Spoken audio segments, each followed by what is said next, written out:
My name's Steve Thompson, a 36-year-old working for an IT company. I'm working here, but technically I'm a contract employee.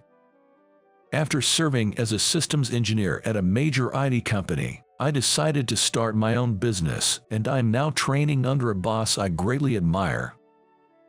The current CEO of the company, Morgan Smith, is 6 years younger than me at 30. She started her own business with her friends while she was still in college. Now she's built it into one of the most respected companies in the security software testing industry. CEO Morgan is also famous for her skills as a hacker. She's a well-known figure in the industry who has leveraged her talent for success. Her name is beginning to be known as a young entrepreneur.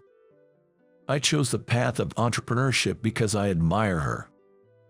Being able to work under someone I respect is truly a helpful experience.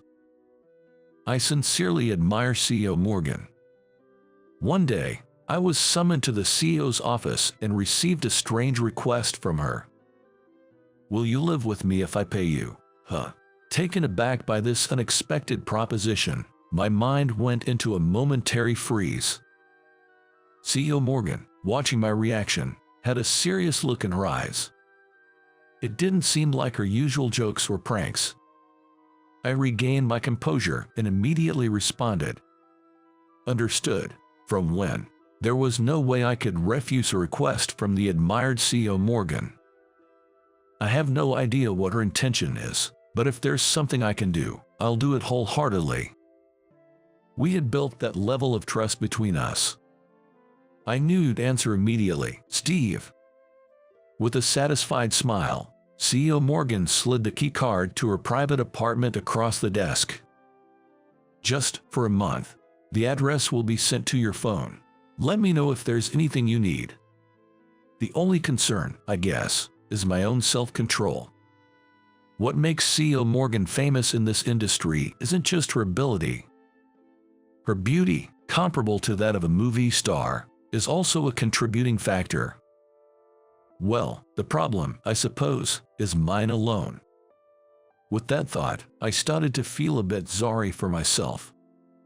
I arrived at a tower apartment, guided by the address and map sent by CEO Morgan.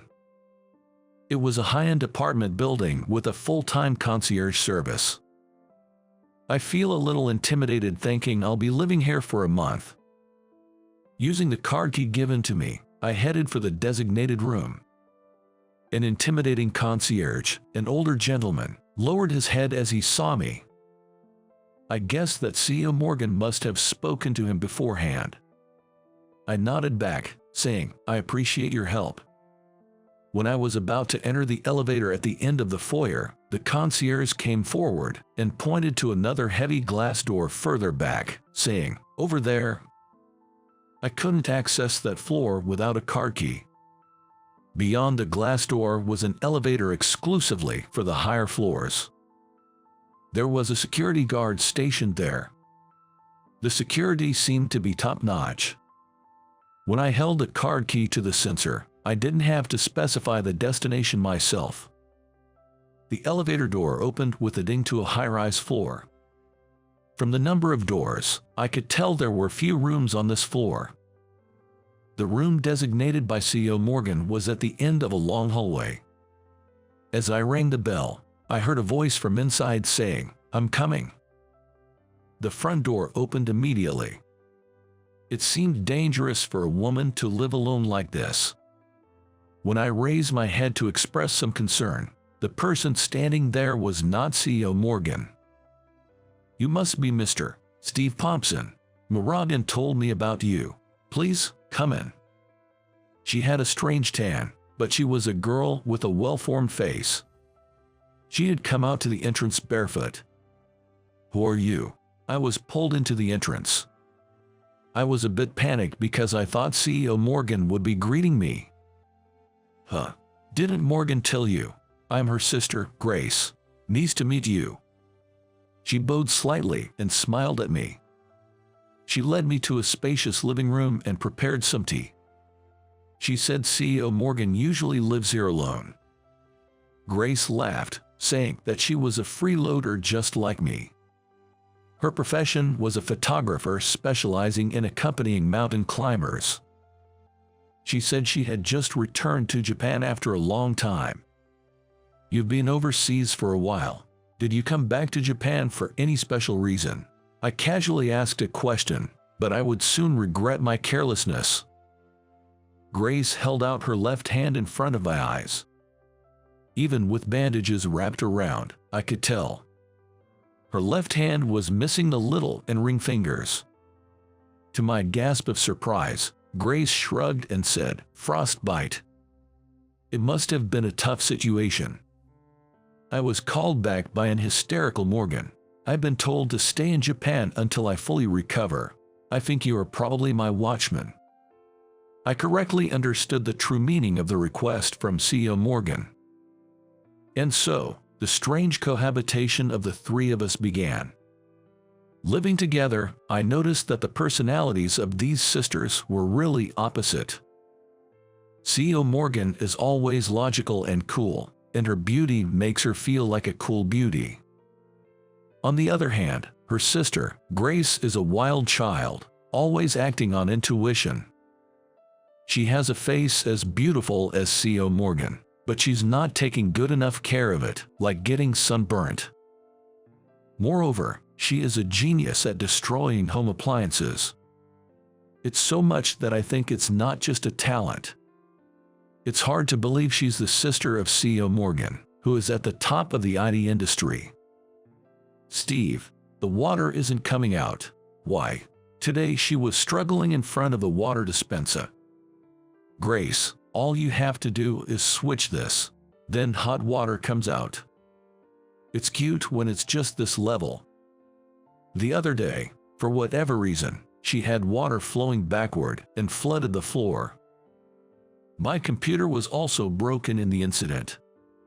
CEO Morgan compensated me right away, but I remember my mind going blank for a moment. CEO Morgan often came home late, and naturally, Grace and I spent a lot of time alone. I taught Grace how to use the computer, and in return, Grace told me a lot of stories about the mountains. Looking at the photos Grace took, I started to look forward to hearing about her high-altitude climbing. Working in what's called the death zone. After realizing that it was a life-threatening job, I began to feel respect for Grace. Grace started to call me her computer teacher, and she was fond of me. "Grace, can I continue looking at yesterday's photos?" I call out to Grace, who is about to take a bath. Her photos were piled up in the living room. "Go ahead, you can look at anything." I heard Grace's lively reply from the dressing room. After hearing her reply, I reached out for the pile of photos. The vivid navy blue sky and the cliff cut sharply. The distant mountains are covered in white snow. The contrast of the navy blue and the white is dazzling to the eye. The people in the photos have chapped lips and sunburns, their eyes hidden by goggles, but everyone is smiling. Everyone might just smile naturally when Grace points the camera at them. I thought they are really warm and good photos, even as an amateur. Among them, I found a photo with Grace in it. Grace still looked young, almost like a student. It was probably the base camp for high-altitude climbing. She was embraced by a young man, making a peace sign towards the camera. Her left hand still had all 5 fingers perfectly intact. "This guy, doesn't he look like you?" At some point, CEO Morgan had returned home and was now peering at a photo over my shoulder. The scent of the perfume that CEO Morgan always wears filled the air, and I found myself stiffening with nervousness. "I thought he looked like you the first time I saw you. This man, he's Grace's fiancé. He's missing now." She traced the photo with her slim fingers, informing me in a soft voice. The man in the photo had gotten lost during a mountain climb. Nobody has been found yet. He was a solo alpine-style climber, she told me. It's a climbing style that involves quick ascension with light gear, not heavy. It expresses more towards climbing, making it a tougher challenge compared to traditional high-altitude mountaineering. In one winter, he went into the mountains and never came back. From the bathroom, I could hear Grace's humming. I had no idea she had such a sad history. I want you to keep Grace in America, where you can keep your eyes on her in order not to let her go to dangerous places. C.O. Morgan's voice was serious. Is it because I look like Grace's fiancé? Upon my query, C.O. Morgan nodded with a sorry expression. The reason C.O. Morgan chose me for this task was because my face resembled Grace's ex-fiancé. She probably thought I could keep Morgan here if I looked exactly like him. Listening to C.O. Morgan's reasoning, I felt a twinge of disappointment. Was it towards me, or towards C.O. Morgan? I just felt my energy draining away. I thought I had been chosen because I was admitted and trusted by C.O. Morgan. C.O. Morgan was looking at me, her face clouded with worry. I felt I needed to say something, but words eluded me. Please, if it's you, who looks just like her ex-fiancé, Grace might listen. I have no one else to ask. I can't bear the thought of spending another night worrying if Grace will return safely. C.O. Morgan revealed her feelings to me, who was still silent. It seems that both parents of the sisters had already passed away. Grace must be her only close relative. I was taken aback seeing the surprisingly childish side of the cool and elegant C.O. Morgan. What? He doesn't look anything like him. Don't kid yourself. The one who pulled C.O. Morgan's tearful shoulder from behind was Grace. Steam was rising off her as she just came out from the bath. But her face was more furious than I had ever seen. Grace, realizing that her plan had been heard, C.O. Morgan reverted to her usual composed demeanor. She swiftly brushed her long hair off her shoulder. I was thinking about you, Grace cut off C.O. Morgan's words. Don't manipulate my feelings to get your way all the time. Grace's anger was genuine. She stared at C.O. Morgan as if she was ready to throw a punch. Do you think you have the right to trample over my feelings, Steve's feelings, and everyone's goodwill? I'll say it because no one else will. You're arrogant. Who do you think you are? Unbelievable. C.O. Morgan was taken aback by being called arrogant. Indeed, not many people criticize C.O. Morgan. She probably knew that. She looked lost for words, as if she had been hit by a truth she hadn't considered. But I know that C.O. Morgan isn't that shallow. Her kindness is just hard for others to see and gets misunderstood. In this situation, she should have had an honest conversation with Grace instead of going roundabout.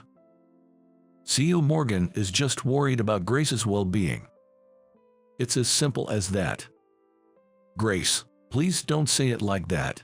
I don't feel like my feelings were trampled on. I quietly spoke to Grace.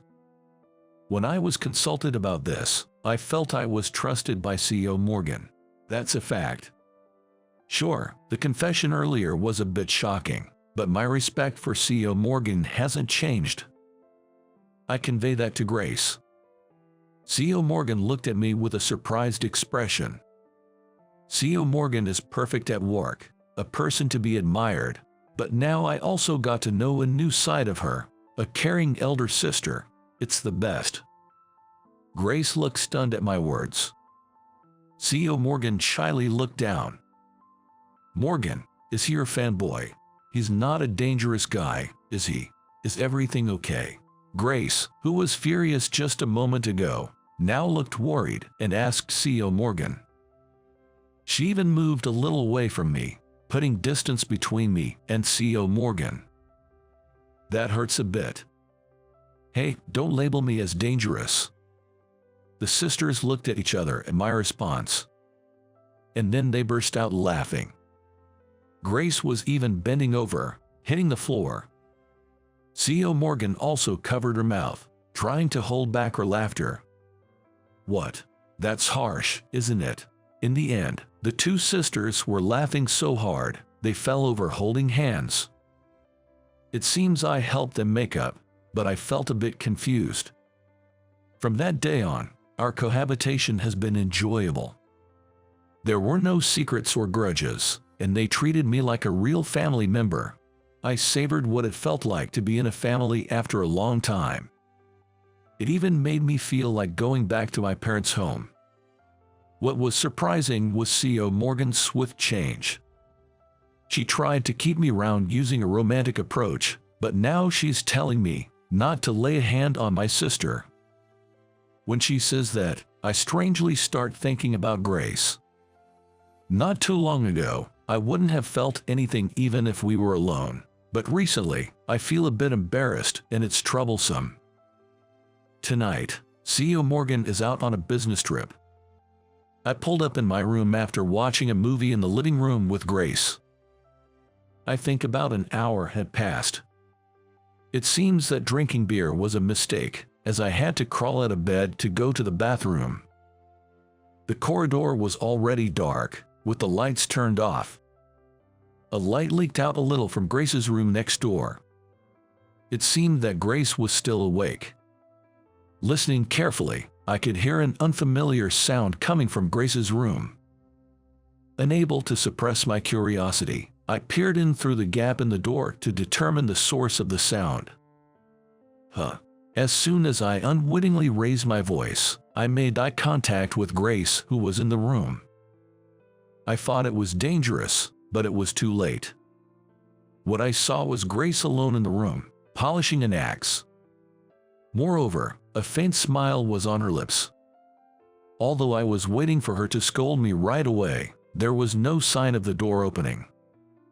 Unable to bear it, I confessed. "I'm sorry. I was just curious because I heard a strange noise."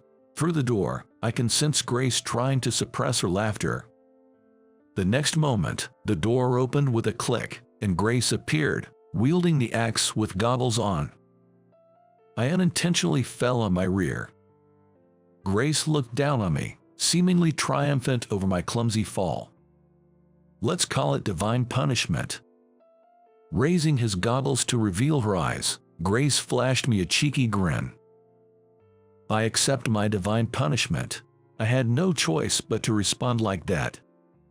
But such fun days must also come to an end. Our cohabitation, which was initially agreed for a month, had continued for more than half a year. Lately, Grace has been going out and meeting various people. CEO Morgan seemed very concerned about it.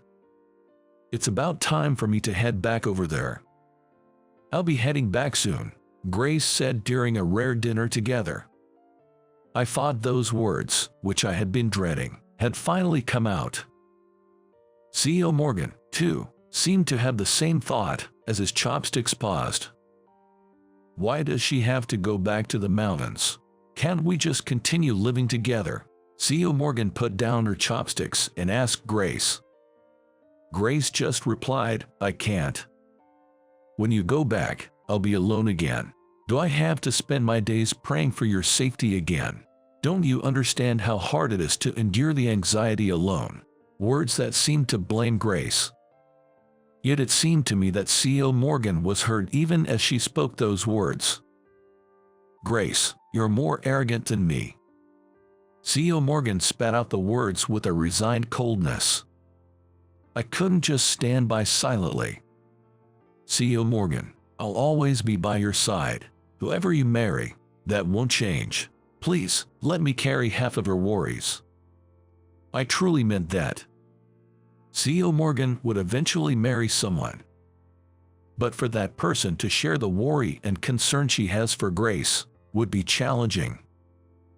Because it is impossible that person would know Grace deeper than I do. That's why I just want to share her worries by her side. If that could lighten CEO Morgan's burden even a little. CEO Morgan was looking at me with surprise. It was far from her usual cool and beautiful demeanor at work. Because you're here, Morgan, I always think I'll make it back alive. So please, wait here for me. Grace reached out and gently grabbed CEO Morgan's hand. CEO Morgan looked down and replied in a small voice, "Okay." That was enough. I was seeing the bond of the Smith sisters right before my eyes. And just like that, Grace left a few days later. Several years have passed since then. Oh, I've got an email from Grace.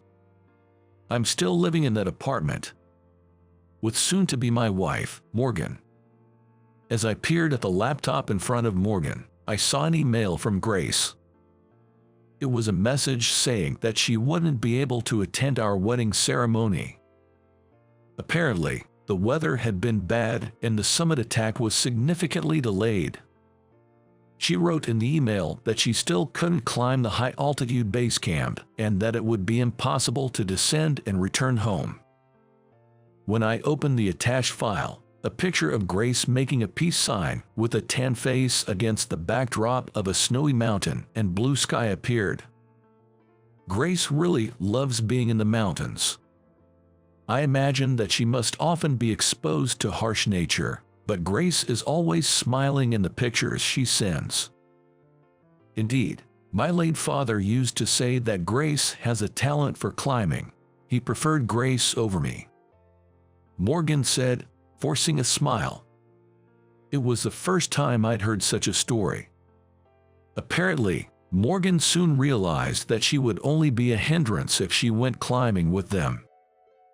I was left behind on every climbing trip. Each time, I desperately sought my own talent, and that's led to who I am now. It might have been a painful childhood memory. For a moment, Morgan gazed off into the distance. There was another talent sleeping within her. I can't help but be impressed by the strength of Morgan, who believed in that and kept searching. If you don't give up, things will work out, Morgan said, shrugging off her past with a casual laugh. I nodded strongly. I wanted to know about her unknown efforts more than anyone else. From the bottom of my heart, I think so. Once we're married, I'll tell her one wonderful thing about her every day. That will surely make our life even more wonderful. I won't lose to her and won't give up. The plan to start a business is also at a turning point. From now on, it's going to be the real deal. I guess this is what it means to set sail for a new life. We'll overcome anything together, no matter what. Looking at Morgan's face, I made that pledge in my heart. My name is Eugene Harrison. I'm a 35-year-old office worker. I work in IT, but I'm essentially a gopher. I was hired by this company about 6 months ago. It's a company mainly engaged in system development, and I take on various chores, such as making copies, to help other employees carry out their work smoothly. You could say my days are busy and fulfilling. However, since my early days at the company, I've been branded as an engineer who isn't much use. Thanks to this, there's no one in my department who has the time to chat with me outside of work. I've gotten used to eating my lunch alone on the rooftop during my break. Then, a change came to my daily life. In April, there was a personnel change, and the boss who had been overseeing the department was transferred. The new boss, it seemed, wasn't an engineer. Apparently, she was chosen to oversee the department because of her high ability to manage employees. I remember the boss who was transferred murmuring about how our engineers often work overtime and how the overtime pay has become a problem. It's probably a personnel change to thoroughly address that issue. The new boss is a stunning beauty, and the men in the department were all abuzz when she made her inaugural address. I'd heard the rumors that she was beautiful, but she was even more gorgeous than the rumors suggested. I was smitten at first sight. Her name is Jennifer Parker. She's 5 years younger than me. She looks mature and competent. Not at all what you'd expect from someone younger than you. Like the other male employees, I quickly became a fan of Jennifer. However, she was not particularly kind to me. She saw me as an employee who can't do his job. I quickly realized that she's been closely observing the behavior of the employees in order to understand the state of the department. About a week later, she began to distribute tasks among the employees. It was astonishingly perfect. After a month, both overtime and errors dropped significantly. Even right before the project deadline, the employees' morale was high. The employees' frustrations dramatically reduced after Jennifer was transferred. I was really grateful, as it felt like I was the one who had to bear the brunt of the frustrations at work every day. Jennifer's arrival coincided with the project deadline, so the welcoming party was postponed, and it was only held about a month and a half later. By that time, Jennifer had already integrated herself into the department, and the drinking party was casual and lively, like a no-holds-barred kind of atmosphere. Since it was right after the project deadline, everyone's spirits were high. I've never really been a fan of alcohol, and I don't drink at social gatherings. I'd sit there drinking my soft drink, watching everyone get progressively drunker. Not many people struck up a conversation with me at the gathering. The new recruits like Sally and her group would talk to me, but I reckon that'll change by the time winter rolls around. Just as I was engaging in travel discussions with the younger ones, Jennifer joined the conversation. She appeared to have been coerced into drinking quite a bit, and she was thoroughly inebriated, to put it mildly. Her eyes were half closed, a far cry from her usually sharp and focused demeanor. "You've had too much to drink, Jennifer," I pointed out, steadying her as she struggled to sit upright. The new recruits looked worried too. "I'm not drunk.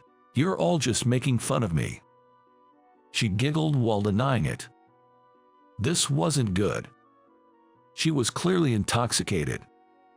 "Stop talking only to the younger ones, Eugene. Talk to me too. Or don't you want to mingle with a younger female boss?" she said, leaning in closer to me, clearly fueled by the alcohol.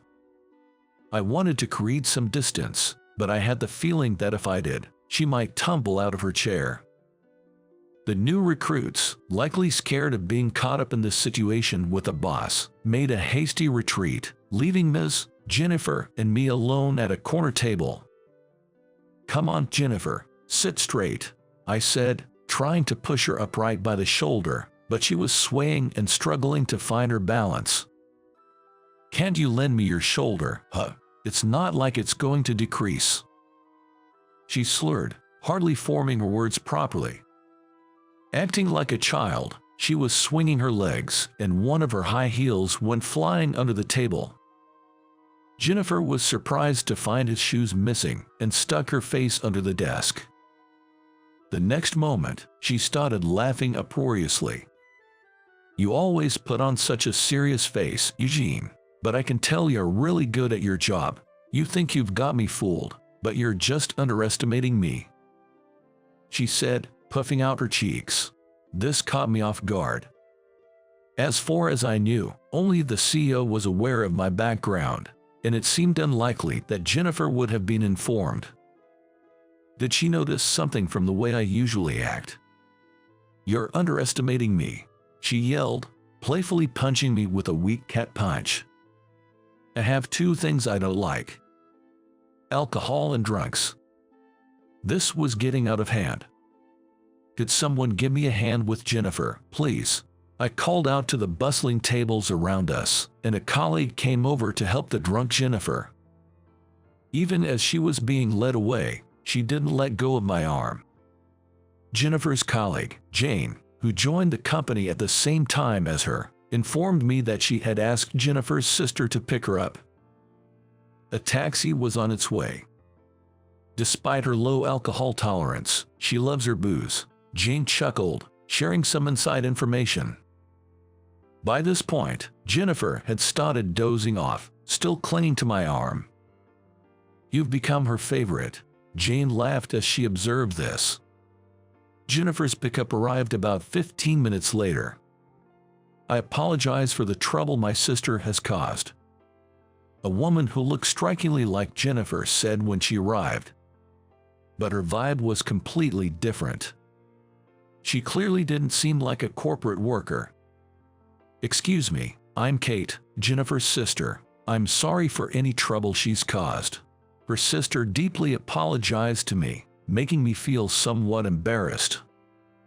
She had a cab waiting outside the bar, so I helped Jennifer to the cab. During this time, I noticed that Kate kept glancing at me. Is there something on my face? I asked while checking my face with my hand. Kate shook her head and said, No. Are you a systems engineer? I was asked by Kate, and I explained my job to her. I admitted that I was a systems engineer, but mostly worked on various tasks. At this, Kate tilted her head curiously. Her gesture seemed youthful, and I found it adorable. At the same time, something in my memory was nagging at me. I recalled feeling the same uneasy sensation when I first met Jennifer. The inexplicable unease continued even after they got in the cab and left. The next day, as soon as I got to work, Jennifer grabbed my arm and said, I'm really sorry. I heard I was really bothering you yesterday. She kept apologizing, making me feel bad. Well, it's not a big deal, you were drunk. I tried to brush it off as a joke. Apparently, she had been scolded by Kate when they got home and was told to apologize to me. I'm really sorry, she said with a deeply remorseful face. Don't worry about it. It was just a company drinking party. I didn't mind at all. On hearing this, Jennifer seemed relieved and smiled. Her smile made my heart flutter in a different way from the night before. But I decided to keep this feeling to myself. About a month and a half had passed since the drinking party. I was still busy doing odds and ends, but I felt fulfilled. During lunch break, as usual, I headed to the rooftop. There was a small chapel on the rooftop of our building. I always have my lunch there, offering a prayer daily. Usually, my favorite spot is empty, but today there was already someone there. It was a new employee, Sally. She was highly regarded in our department for being a quick learner among the new hires. She was crying with a trembling voice. I thought about ignoring it and leaving, but reconsidered. I called out to her, trying not to startle her. She seemed to think no one would come, so she was startled and stood up. Seeing me standing there, she seemed to lose all energy and sat back down. What's wrong? Did something happen? I sat down beside her and asked. Tears began to overflow from her large eyes. In a panic, I looked for a handkerchief but couldn't find one. I handed her a packet of tissues I got from the subway station on my commute. I might not be much help, but would you like to talk to me about it? I encouraged her. She sniffled and began to share. Apparently, she had made a mistake at work. She couldn't correct a bug. She was in charge of the security system, currently assisting in the rebuilding of a system for a major client. She was supposed to handle the security part. I checked the date. At this rate, she wouldn't make the deadline. She started crying, raising her voice. Have you talked to any senior staff? The project is handled by a team, not an individual. I had a feeling they were piling work on her, a new hire. At my question, she nodded lightly. She had asked for help, but apparently, everyone else was too busy with their own work, with the deadline approaching. They must be jealous of her skills and refusing to help. Otherwise, they wouldn't leave something so crucial to just her. I fought for a while, then decided to help her. But I had one condition, which I told her. I wanted her to keep it a secret that I helped. She seemed surprised but probably had no choice. she said, please. That afternoon, I scrubbed the program in between my chores. The bug was found surprisingly easily. There were other pots I wanted to fix too, so I hurried to correct them. The system program she created was fixed before the end of the day. I secretly handed it back to her. She exclaimed, "What? Already? Shh, keep it a secret." I put my finger to my lips and said. She nodded understandingly. Everyone was desperate with the deadline approaching. I thought no one would notice. But there was someone in this department who had been observing me. It was Jennifer. The next morning, right after the morning meeting, I was called by Jennifer. "You fixed this program, didn't you, Eugene? It's impossible to find and correct a bug and rebuild it in such a short time. What's going on?" I was at a loss for words. I had underestimated Jennifer. It was my mistake to overestimate that I could deceive her, who monitored and oversaw everything. Well, I couldn't find the next words to say. Jennifer stood up as if irritated by me. "I looked into your background because I was curious, even the erased pots. Why are you just a general affairs officer when you're better than anyone else in this department? Are you making a fool of me?"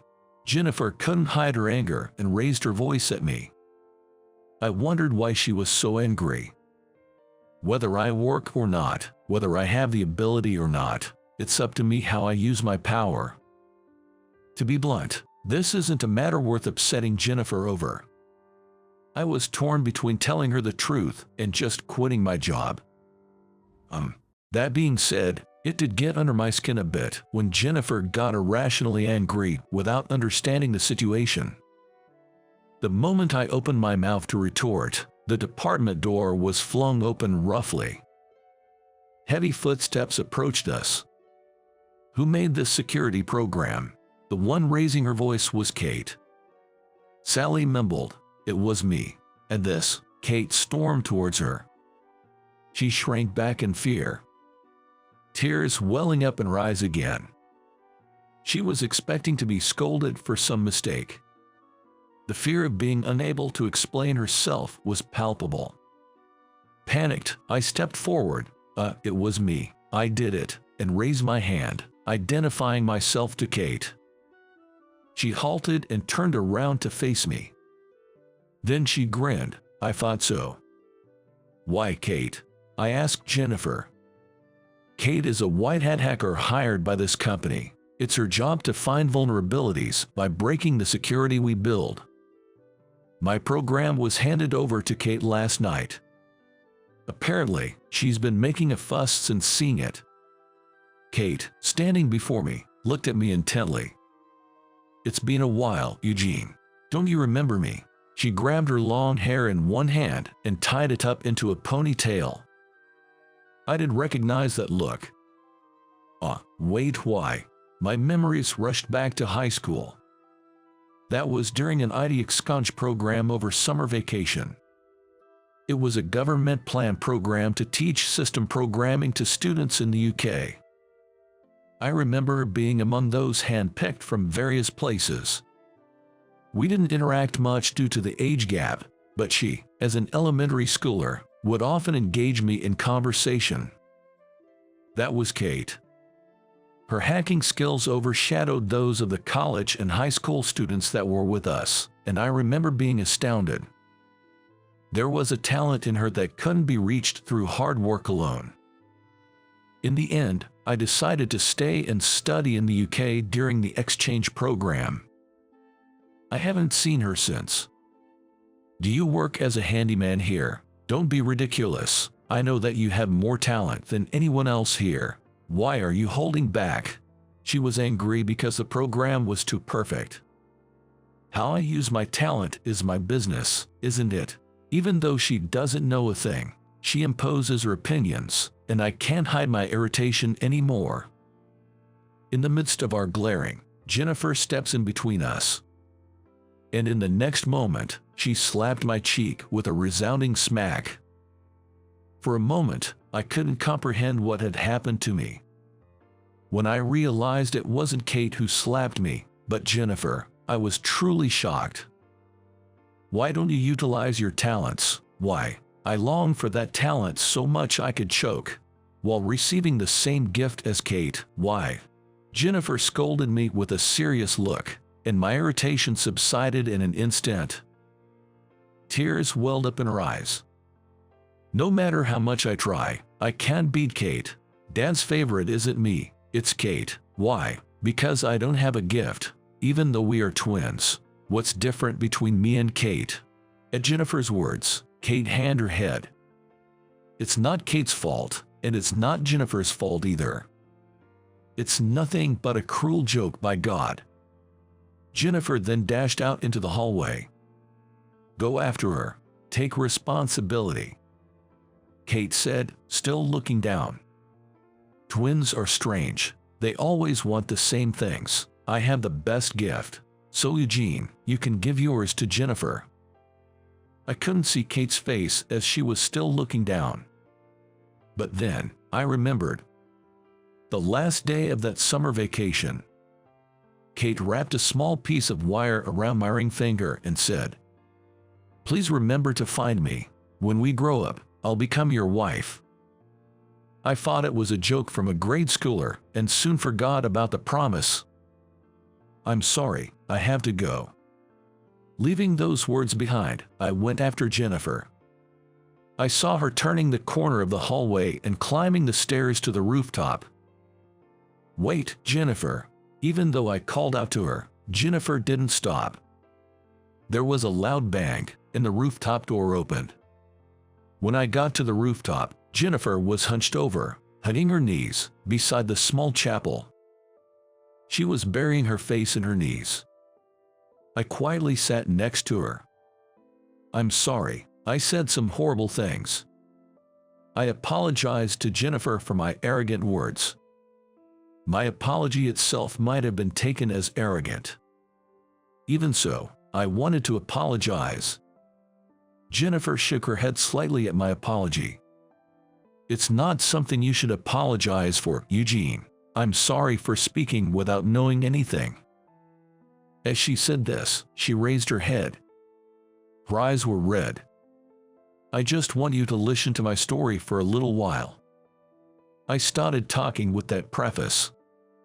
Since returning from the UK, I was working hard as a systems engineer at a company my friend started. Everything was going well. But the friend who became successful seemed to see me as a hindrance. He spread rumors that I had stolen the system someone else created and tarnished my credibility in the industry. Moreover, he claimed all of my accomplishments as his own at industry parties. I lost everything. I didn't want to trust anyone anymore, and I didn't want to use my talents for work. The one who picked me up when I was down was the CEO of this company. We had worked together before. He hired me, saying it's okay to take it easy. This was a story I had never told anyone. Jennifer listened to my story with a serious expression. After speaking out, I felt a strange sensation, as if a weight had been lifted from my chest. I tried hard, but I was never good enough. I don't have the talent or the sense like Kate. That's why I worked hard to acquire other talents. To be successful as a career woman. That's what Jennifer vowed to herself. But every now and then, she said it hurt to see Kate. She explained that she was angry at me for holding back my talents even though I had them. If I think about it, I was just taking out my frustrations on you, Eugene. I'm sorry. Her sideways glance still looked somewhat childlike. The gap between this and her professional demeanor at work was charming. It may sound arrogant, but I want to use my talent for you from now on. It was the confession of a lifetime. Upon hearing my words, Jennifer opened her eyes wide in surprise. Her expression reminded me of a surprised cat, and it was extremely cute. I've been constantly charmed by her different sides. Are there any lies in what you just said? She asked while peering into my eyes. Of course not, in sickness and in health. My words were cut off by Jennifer's hands. Her face was bright red. Looking away, she said curtly, "Isn't that a bit too soon? That's how serious I am." I stood up. I extended my hand to Jennifer, who was looking up at me, and without any hesitation, she took my hand. The woman who stood up was no longer a young girl. She had returned to her professional, working woman's demeanor. "Then, start working hard from today. Don't hold back your skills." "Sure," I said to her with a smile. She squinted her eyes slightly, as if looking at something dazzling. Using my talents for her. I wondered if there could be any greater happiness. Years later, she was laughing next to me in a wedding dress. Many people asked me if it was hard to have her as a boss, but it was not hard at all. I was proud to be able to help her every day. "I promise to make you happy. I want you to smile and be in a good mood every day." At my words, Jennifer quietly nodded. I'm ready to walk through life together with her from now on. Everyone experiences their first night, and it's up to each person to decide which night they consider as their first. My first night with her. I quietly asked her, "Have you been with any other men?" The innocent girl blushed and shook her head. "You are my first." She tightly gripped my fingertips with her small palm. "My name is Mike Harper, just turned 32 this year. I'm still single but don't lack anything. Highly educated, tall, handsome with a high income. That's how others see my profile. I take pride in my job and don't lack women who are just for fun. I work at a high-end watch store that deals with luxury brand watches. It's located on a main street. There are several other stores in the chain. Among them, I'm the youngest manager. It's not the flagship store, but it's consistently the highest performing store in the chain. I've been the top salesperson for 5 consecutive years. I have a huge lead over my colleagues. I've been used to jealousy and spite since my school days. My reputation at work is a jerk who gets the job done. While every day is a series of tension to not be undercut, I consider these days fulfilling. I met her on a weekend. It was a Sunday evening, around the time people start heading home. That day, I was annoyed because a customer who had made a reservation canceled last minute. This customer was someone who always spent a lot of money, someone who supported my sales. The reason for the cancellation was frustrating. I felt he didn't provide enough special treatment with me. Apparently, he had been watching from a distance as I served other customers. In simple terms, they were acting up to jealousy. Thinking about this missed sales gives me a headache. There are more than enough people itching to pull me down. I was trying to keep my frustration from showing as much as possible. I didn't want my colleagues to think I was rattled. There were a few customers in the store, each being attended to by other clerks. And then, pushing the heavy door open, a seemingly out-of-place customer entered. She was a girl with long hair loosely curled, giving off a feminine impression. She could pass for a college student, but she also looked underage. Her skin was pure white, and she was wearing a bit of makeup. Her maxi skirt was khaki-colored with large pockets like cargo pants. Beneath the skirt was black chiffon and lace, fluffy and airy. Peeking out from the hem of her skirt were short Dr. Martens boots. Her top was a gray hoodie. For a moment, she caught the eyes of the clerks and customers in the store. That makes sense. She was incredibly beautiful. So much so that some customers started whispering, "Is she a celebrity?" She walked towards me, seemingly unaware of the attention she was drawing. Probably because I was the only one free among the staff. She smiled at me over the showcase. I responded with a professional smile of my own. In my mind, I thought she must be just window shopping. There are not many items in the store that a high school or college student like her could afford. Usually, they ask for the price, drop their shoulders, and then leave. Feeling irritable, I started to serve her somewhat teasingly. Looking for something. As I asked, she looked straight into my eyes, her face showing a hint of surprise. Then she replied in a small voice, "I'm looking for a gift for my father," with a slightly oppressed smile. It seems his birthday is coming up and she wants to give him a watch. I didn't think there was a watch she could afford with the money she would have, but I thought it would be a good way to kill time until the closing time. "What kind of watch are you looking for?" I don't really know much about watches. My father is turning 60 this year. Do you have any recommendations?" she asked timidly.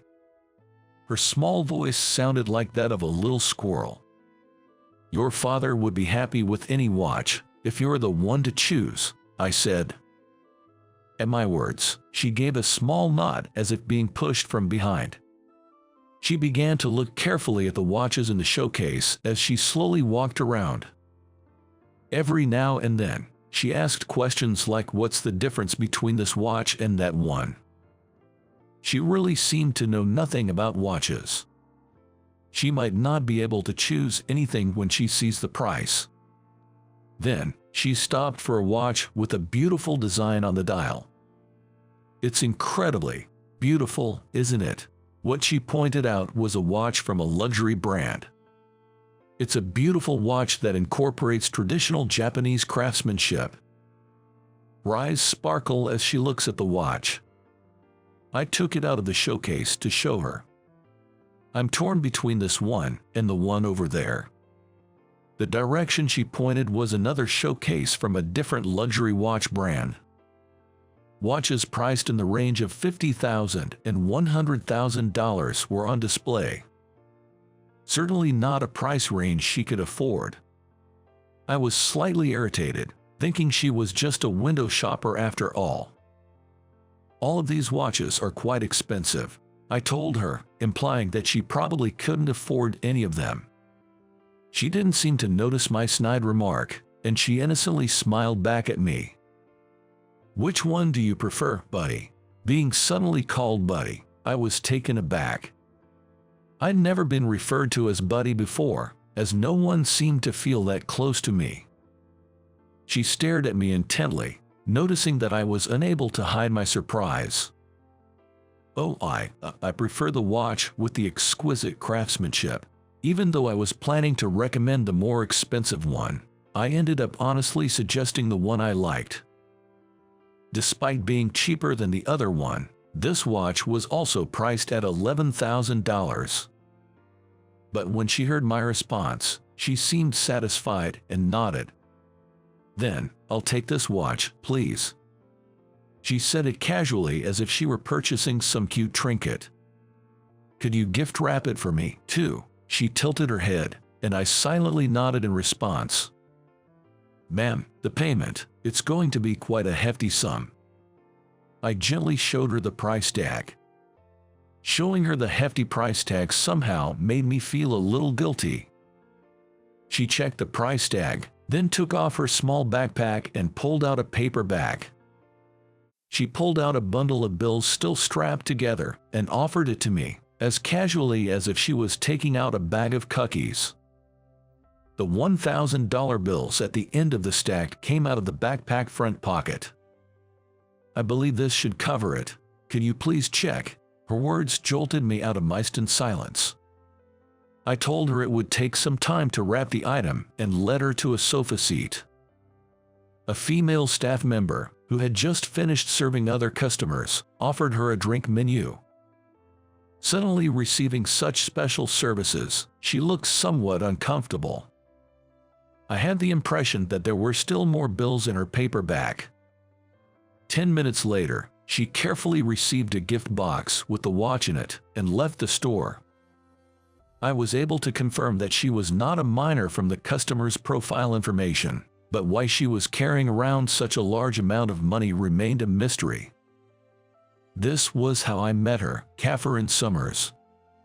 The next weekend after I first met Catherine, I believe it was around the same time, she appeared, pushing the heavy door of the shop open with both hands. She looked around inside the store as if she was looking for someone. I quietly approached her and spoke. "Welcome back. Thank you for your visit the other day." She had been obscured by the door, so didn't notice I was there. She jumped a little upon my words. Her reaction was adorable, like a startled squirrel. I came to get a birthday present for my brother today." Her voice trailed off after the initial burst of energy. She shyly looked down. "So, it's your brother's birthday?" "Yes, my brother's turning 32. He loves the outdoors. What kind of watch do you think he would like?" In response to my comment, she lifts her head and tells me earnestly. I didn't tease her at all today. I introduced a few items to her. She listened intently to my explanation, carefully considering the watches. "I'll take this one," she said, smiling contentedly. I was impressed by her taste. Despite claiming not to know much about watches, she was able to find the best one. This watch is also quite expensive. The watch was a high-end piece, costing nearly $29,000. I don't know who this girl is, but this price is excessive. I thought she would give up on buying it and switch to a different watch. However, she took out a paper bag from the small backpack she was carrying just like the last time, and handed me a bundle of bills, still bound. She held out the bundle so casually, I almost didn't recognize what it was. I took the bills on a velvet-lined tray and checked to make sure they weren't counterfeit as I counted. Of course, they were all real and crisp. She was sitting in comfortably on the sofa, just like the last time. Who on earth is she? And surprisingly, she appeared at the store at the same time the next weekend. This is insane. This time, she said it was a birthday present for her mom. It doesn't seem true at all. Where is she getting the money to buy expensive watches every week? I can't help but worry if the money is from a dangerous source. Have you considered getting something other than a watch for your mother's birthday? I suggested gently, trying not to offend her. I thought her parents might be worried if she spends so much money every week. At my suggestion, she looked a bit sad. With a deflated voice, she asked, "So you figured out the birthday was a lie?" She hung her head in seeming shame. It almost felt like I was bullying her. I could feel the sharp glances from my colleagues.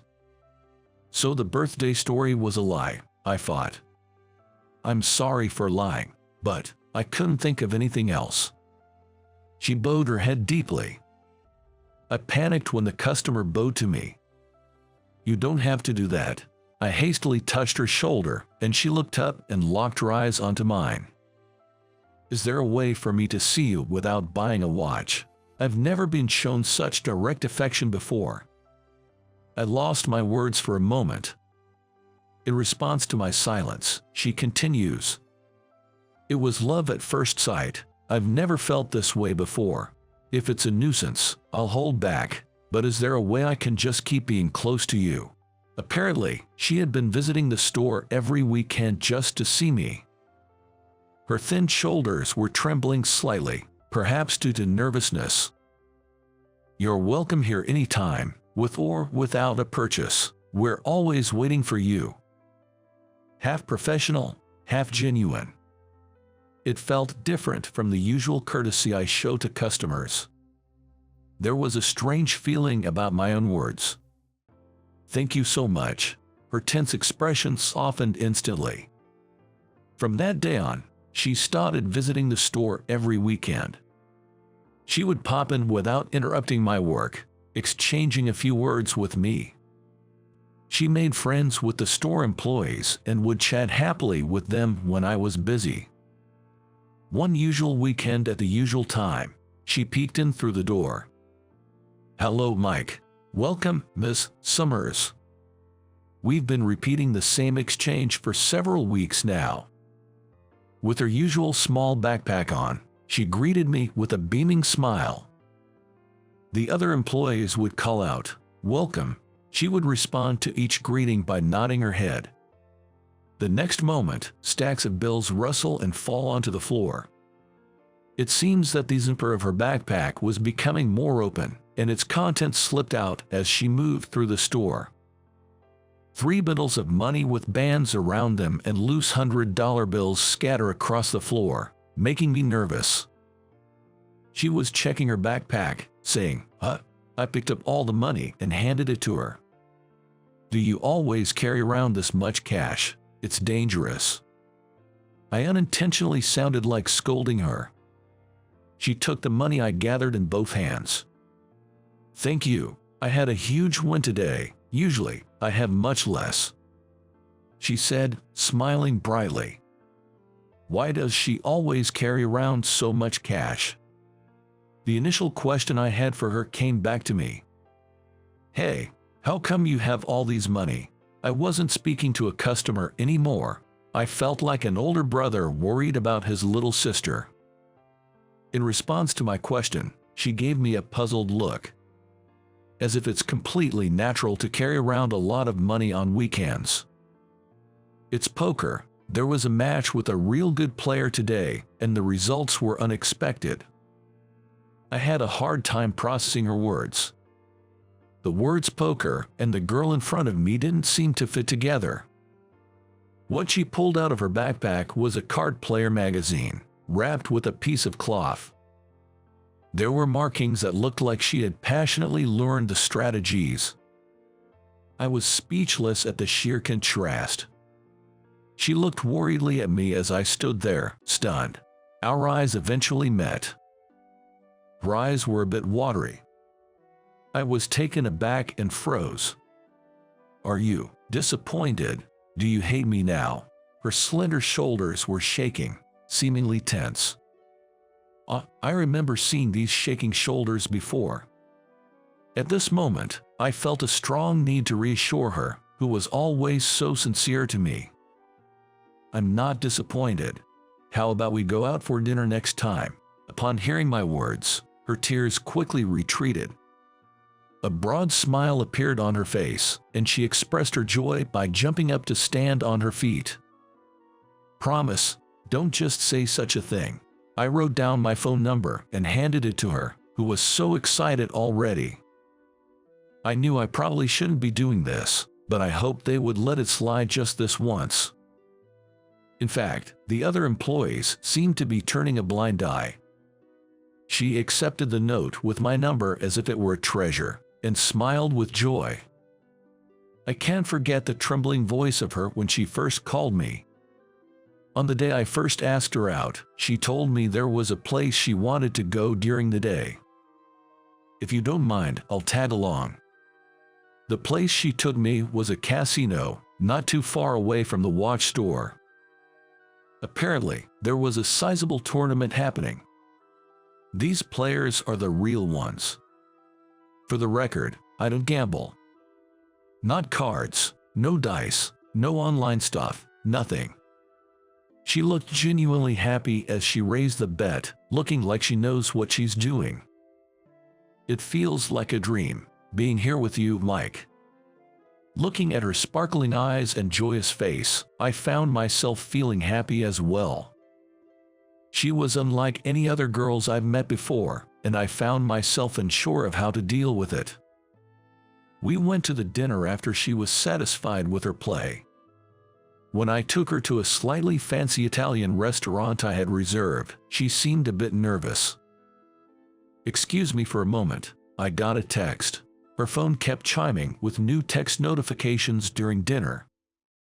Each time, she would check her phone and reply. I caught a glimpse of the icon of the person texting her, a picture of a rugged-looking guy. Seeing that made me surprisingly irritated. "Boyfriend. He seems worry-prone. Let's finish up and head home." A cold, accusing voice slipped out without my intention. She looked at me, startled. I couldn't see her straight for some reason, so looked away. "Mike, look at me." "Enough. Did you have fun making fun of me?" I knew it sounded petty, but I couldn't stop the words spilling out. I acknowledged that this was indeed jealousy. I was already falling hard for her. "Mike, look at me," prompted again. I reluctantly returned my gaze to her. She thrusts her phone screen in my face with a desperate expression. "It's my brother. My brother is the worrywart." Displayed beneath the icon of the man was the word brother. It seems she has an older brother around my age. She's trying to clear up the misunderstanding. She told me a lot about her brother. They became siblings due to their parents' remarriage, so they aren't related by blood, but he's a worrier and initially opposed our date. He was apparently worried about how our date was going. But he didn't contact you at all during the day. There were no messages from the brother during the day. I didn't think she was lying, but it felt a little off. "Well, if he contacted me while I was at the casino, I'd be furious," she says with a smile. I see." Recalling how she was during the day, it made all sense. I was increasingly attracted to her as I was getting to know her personality. "Catherine, can we make this into a relationship?" I asked her as she was happily eating her final dessert, cake. I was a little nervous about what I'd do if she refused. She gave me a blank look for a moment, then looked at my face. The next moment, she stood up from her chair. "Yes, thank you, Mike." She gave me the widest smile I had ever seen on her. "No, thank you, Catherine." I felt like I was being led by her pace, but I felt so good, after all. Catherine and I continued to see each other, and 6 months passed. Today, we're planning to visit Catherine's family. Of course, I intend to express my feelings for her and how we vision our future. Catherine's mother, who came out to greet us at the entrance, was a very calm and kind-looking person. It seemed that both her parents and her worrywart brother would be there today. I fixed my shirt and walked into the living room. I could see her father sitting deep in the sofa and her brother standing next to him. The moment I saw her brother, I froze for an instant. There was a person from the past I didn't want to remember. I was in shock. Catherine looked into me with a worried look. Mike, you're Mike Harper, aren't you?" Catherine's brother, Robert, raised his voice in surprise. He was the last person I could ever face in my life. The one person who knew the past I least wanted Catherine to know about. I started to break out in cold sweat. I was born in Germany and moved back to the States when I was in grade 7. At first, I had a hard time fitting into the school. The persistent bullying instigated by the girls in my class deeply wounded me, who was just a regular vulnerable teenager.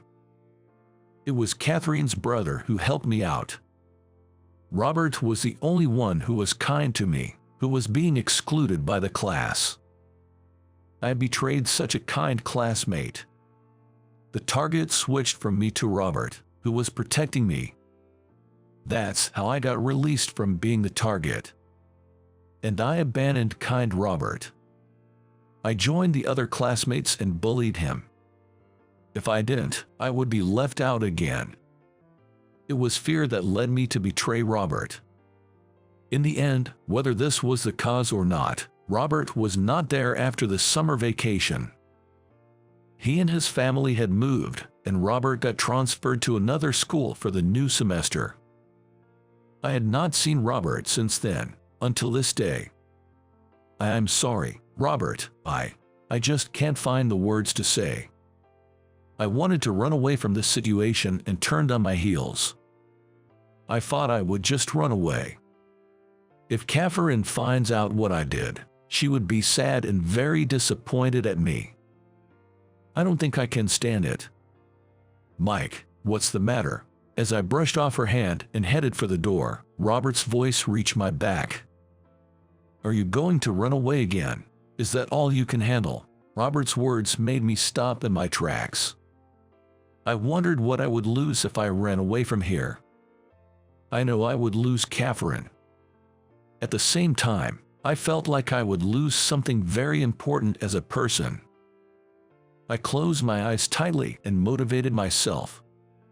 Then once again, I turned around and showed my face in front of Robert. What should I do? I muttered, like a child. Robert smiled in astonishment at my behavior. Don't be bound by such old things. I was a little surprised, but such coincidences happen, I guess. He chuckled and lightly tapped my shoulder, just like he used to. Catherine looked on blankly, unable to understand what was happening. Robert explained to Catherine that we were classmates in school and had not seen each other since he moved away. Catherine looked surprised and glanced back and forth between Robert and me. Well then, there's nothing to worry about. The guys were friends, right? That's a good thing, isn't it? Catherine, looking happy, gave Robert a hug around his neck. I sat properly on the floor again and greeted their parents. I recognize that greeting to you all might be delayed, but I am Catherine's boyfriend, and we're in a serious relationship. I hope that we can get along and that she and I can continue to nurture our bond. Catherine's father gently touched my shoulder as I bowed my head to the floor in greeting. Lift your head. It's been a while, hasn't it? I'm glad to see you're well. When we were in grade 7, I had been treated to dinner at Robert's house a few times. Robert's dad must have remembered me from that time. I was worried about who Catherine would bring, but if it's you, I'm fine.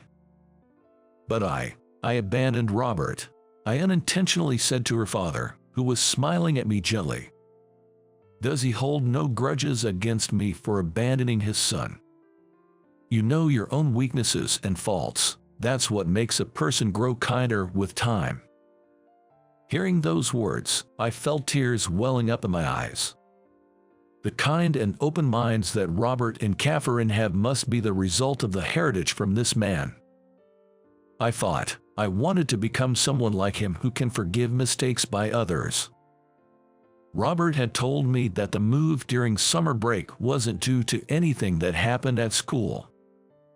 Apparently, his biological mother's health had worsened and she was to be transferred to a different hospital. Knowing she wouldn't recover, the family had moved to be with her until the end. I decided to make a prayer in front of her picture in the living room. As I was silently praying, Robert chuckled next to me. I guess Mom arranged this. Catherine is still in college, so we plan to start preparing for the wedding as soon as she graduates. Excuse me, a year has passed since Catherine and I started dating.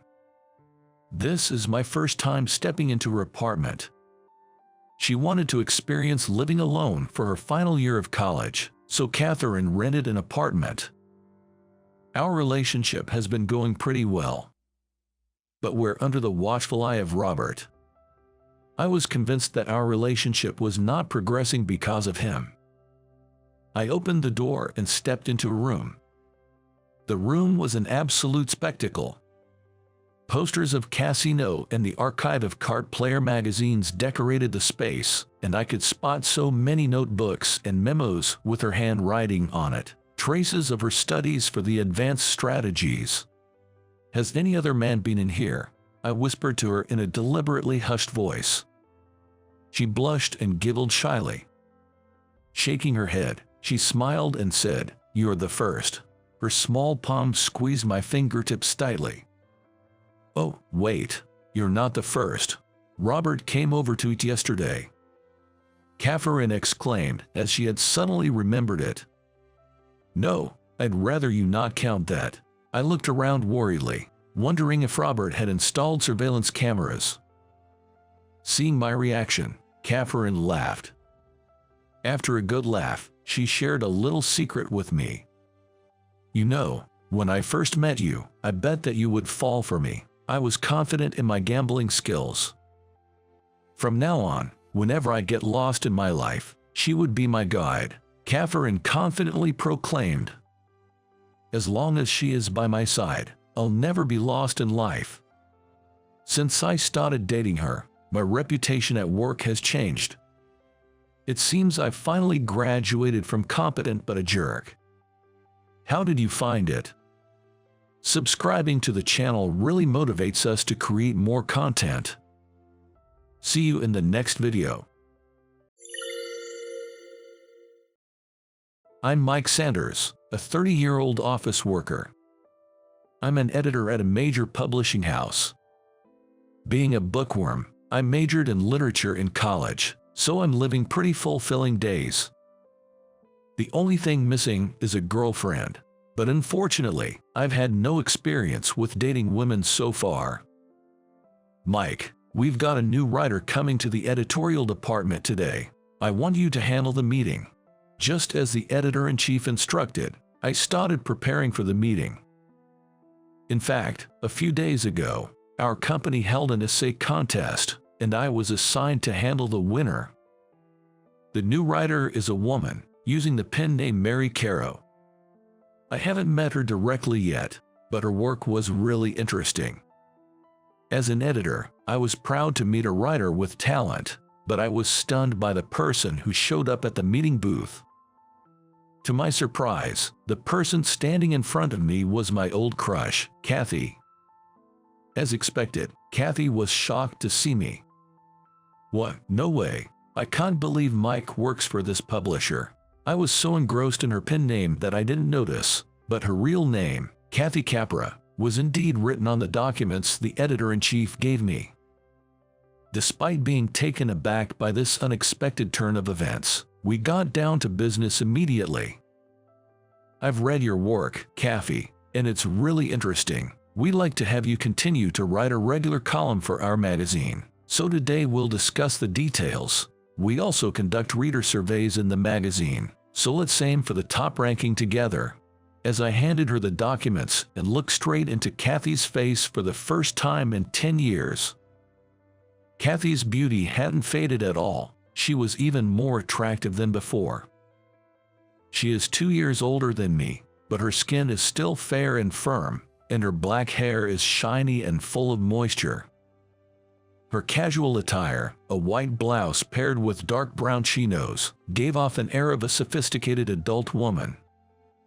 I was completely engrossed in her, listening to her explain her work. When she began to speak, her gaze still fixed on the documents in front of her. "Thanks. Actually, I've always had this admiration for being a writer. After college, I went back home and got a job, but I just couldn't give up on my dream. So, I moved back to New York and worked as a freelance writer." "I see. Your writing skills were definitely stand out in our club back in college."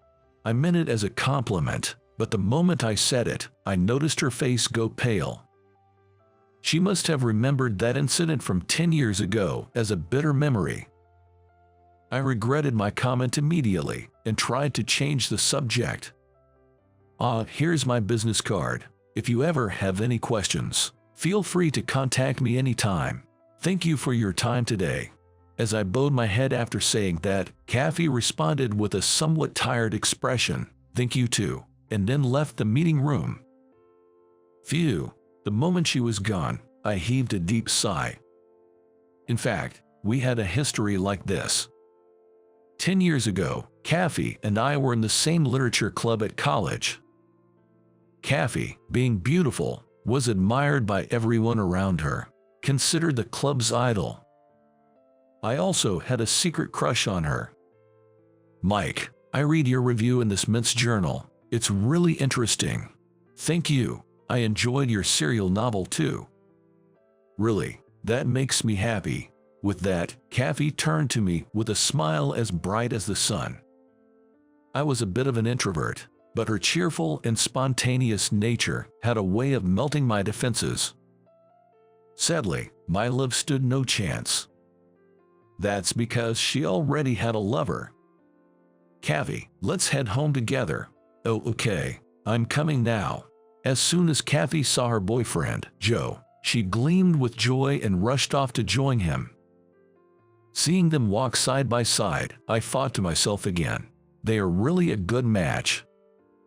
Joe was the handsome guy from the literature club, and they were well known as a good-looking couple. There was probably no space for an ordinary guy like me in between them. I kept telling myself that, but one day after school, Kathy suddenly asked me, "Want to grab a drink?" There was a heavy rain warning that day, so like other students, I was planning to head home early. However, she insisted, "I really want to drink," and eventually I gave in. There was something off about her that day, and I could sense it. My gut feeling turned out to be right, as she quickly downed her drinks at a fast pace. It wasn't about having fun, but more like she was drinking just to get drunk. Although I was worried about her, she reassured me, "I'm fine," and kept guzzling down alcohol like water. As expected, when we left the bar, a severe storm was raging. As I hailed a cab for Kathy, who was dizzy on her feet from intoxication, she looked at me with a flushed face and asked, "How are you getting home, Mike? I'll grab another cab after this." "You don't need to do that, you could just stay at my place." "How about that? Let's do it." With that, she leaned snugly against my arm. At that moment, my heart pounded wildly, like it was sounding a premature alarm. Sweet temptation from the woman I admired. I agonized over what to do, but in the end, I did not agree to it. "Kathy, if you surrender yourself to the momentum of intoxication, you'll surely regret it. Please take care of yourself." When I told her that, Kathy looked down without a word. Just at that moment, the taxi arrived. After seeing her off, I immediately began to run towards my apartment. Getting wet in the rain didn't matter at that moment. I was confused by her sudden offer, and at the same time deeply self-loathing that I had even for a moment thought of taking it up. To shake off such distracting thoughts, I ran fervently through the rain. "Kathy, you have such a wonderful lover. Why would you invite someone like me?" Several days later, when I showed up at the club, Kathy interacted with me as if nothing had happened. Despite that, given what had happened, I couldn't shake off the awkwardness. As I was worrying, the club president suddenly suggested, "Let's hang out at Mike's place for a change." Actually, my apartment was right next to the university and had become a hangout for everyone. As expected, Kathy was going to come as well, so I headed towards my apartment with everyone, feeling a mix of emotions. Oblivious to our feelings, the other members were whooping it up and having a great time. Eventually, it turned into a let's just stay the night situation, so we filled the room with mattresses and decided to have a sleepover. Because I was drunk, I fell into a deep sleep but woke up suddenly in the early morning. Just when I tried to go back to sleep, I heard a sobbing sound from somewhere, and curious, I slowly turned my gaze. The one who was crying was Kathy. Kathy. In the midst of everyone else's deep sleep, there was one person drenching their mattress with tears, my senior. I couldn't take my eyes off her, and I was sneaking peeks at her from a crack in my sleeping bag. What could have happened? I was compelled to reach out to her, but I didn't want to disturb the others who were sleeping. After a few hours, as everyone started to wake up, Kathy stopped crying and started putting on makeup at the sink, as if trying to hide her swollen eyes. While I was completely preoccupied with Kathy, I got out of the mattress to match the waking time of everyone else. And later, I came to understand the reason behind Kathy's tears. It turned out she had just broken up with her boyfriend, Joe. Indeed, Joe wasn't there when we had a gathering at my apartment before. After hearing about their breakup, I finally understood why Kathy had invited me for drinks. She must have been feeling lonely. She probably just needed someone to lean on, to distract herself from her sadness. Though I wanted to see Kathy again, she told me, "I'm busy job hunting," and stopped showing up to the club. Given her breakup with Joe, it might have been harder for her to come to the club. And so, we grew apart. Kathy graduated from college, and 10 years passed just like that. Even now, she remains a special person to me, which is what I haven't been able to commit to a relationship with anyone since then.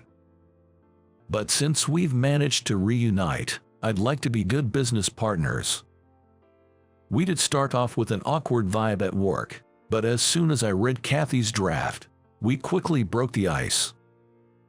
"Your new work is excellent, Kathy. With this, we can definitely aim for the top in the survey results." Really, we did it. As I had predicted, Kathy's new essay won first place in the magazine's reader survey. We were overjoyed with this good news and decided to have a celebration party that very night. Even though the forecast was calling for heavy rain, Kathy said, "I'll grab a cab home," so we decided to stop at the bar near the office. It's close to my apartment, and as long as Kathy can catch a taxi, we'll be fine. It had been a while since I'd had drinks with Kathy, but the food was good and the conversation flowed more enjoyably than I had expected. With this atmosphere, I felt that we could build a good working relationship. As I was drinking and enjoying the moment, Kathy suddenly started speaking with a serious expression on her face. "I've been meaning to apologize for a long time. I'm truly sorry for what happened 10 years ago. It was rude of me." Instantly, I realized what Kathy was referring to, that rainy night. "No, it's okay. Don't worry about it. And you had your own issues at that time, right?" "Ah, you're talking about Joe." "Yes, he had a habit of cheating on me, but I was in love with him, so I kept forgiving him every time. But when I found out he brought another woman into our room, I couldn't bear it anymore and broke up with him." "Wait, Joe cheated on you?" I was genuinely surprised to hear this. I had thought they were perfectly happy together. When I looked at Kathy's face, it had fallen into a gloomy expression. "But that doesn't excuse what I did to you, Mike. But because you treated me kindly, I feel really saved now. Thank you, truly." Knowing about her painful past, I felt deeply sympathetic. I had absolutely no intention of blaming her. "It's okay. It's been 10 years. Let's let bygones be bygones. I want to create a lot of wonderful works together with you from now on. Thank you, Mike." And so, we cleared up past misunderstandings, our feelings renewed, and we toasted to a fresh start.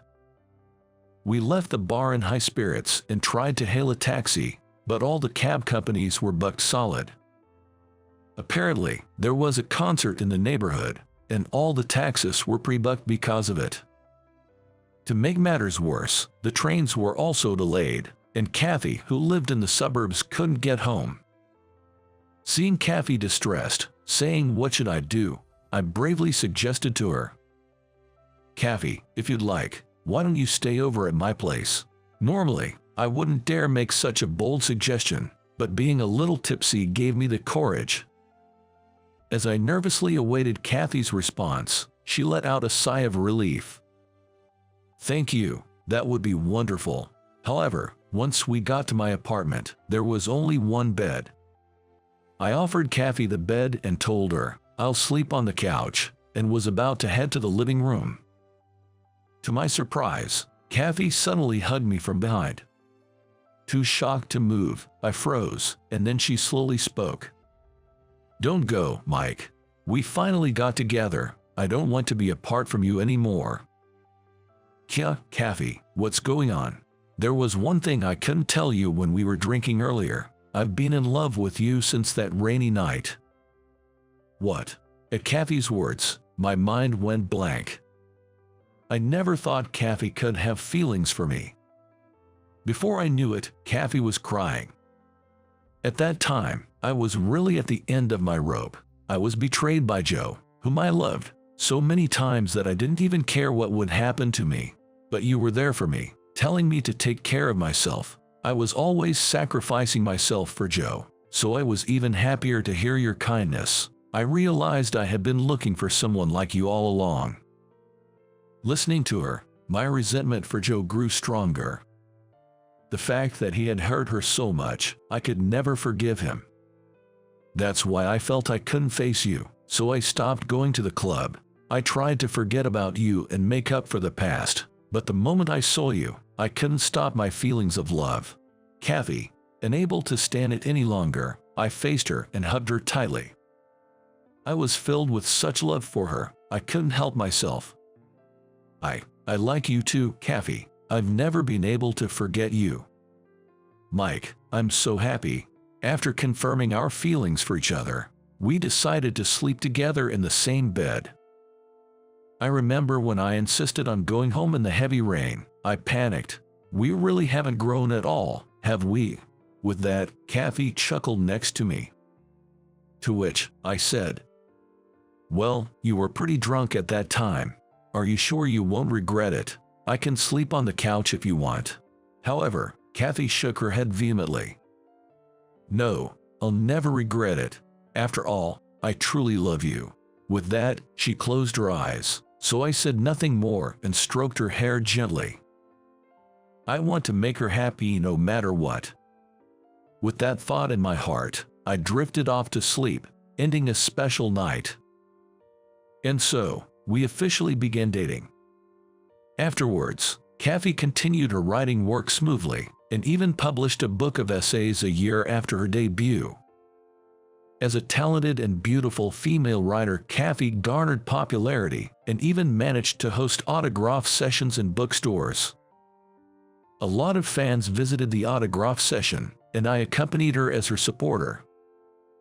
Just when the autograph session was about to end, I heard a familiar voice. "Wow, Kathy, you've become quite famous." Joe. To our surprise, standing in front of us was Joe, Kathy's ex-boyfriend. Upon seeing him, Kathy became wary, but suddenly, Joe bowed his head deeply. "Kathy, I truly regret that I hurt you back in college." Joe's sudden apology caught both Kathy and me off guard. This was because Joe was known for his arrogant personality during his college years, infamous for never apologizing even when he was clearly in the wrong. Yet now, he was apologizing for his past actions. What could have possibly happened to him? As we watched in silence, Joe slowly began to speak. "Kathy, I was really impressed when I read your work. In fact, I've always admired writers and quit my job to work as a freelancer, but unlike you, I've not been able to achieve any results, and embarrassingly, I'm barely scraping by using my savings." Joe, who used to be quite fashionable, was now donning a worn-out jacket and looked tired. Seeing Joe in such a state, Kathy seemed to feel sorry for him. Back in college, I was so full of myself, thinking that I had the talent to be a writer, but now, I feel like I'm being punished for my past arrogance. After reading your work, I just couldn't sit still and came here to this autograph session. I know an apology won't fix everything, but I'm really sorry. As a person and as a writer, I truly respect you." Joe's sincere remorse was palpable as he apologized. It seemed that he had grown as a person through his setbacks. Kathy remained silent for a while, but finally spoke up. "Joe, please lift your head. Your apology has helped me find closure. What matters is not the past but the future. I look forward to reading your work in public again, so please keep working hard." "Kathy, thank you." After that, Joe turned to me. "You're Mike, right? Kathy's junior from college. You bring out the best in Kathy, and that's truly amazing. I'm glad that a wonderful man like you has become Kathy's new partner. Thank you for your kind words. I'm also looking forward to reading your work, Joe." After that, Joe said, as a reminder to myself, and bought a copy of Kathy's book, got her autograph, and left. We watched him leave with a sense of relief and then looked at each other. Things were tough back then, but now, even my past with Joe has become a sweet memory. That's right. Let's keep creating wonderful memories together. Saying that, I firmly squeezed Kathy's left hand. Incidentally, her platinum engagement ring gleams on the ring finger of her left hand. The Literature Club, where I met Joe and Kathy, holds many deep memories. With this day etched in our hearts, aspiring writers like us will take our first steps towards our respective futures. How did you like today's story? Your subscription and hitting the like button help to motivate us in our work. We look forward to reading your comments too. See you again in our next video.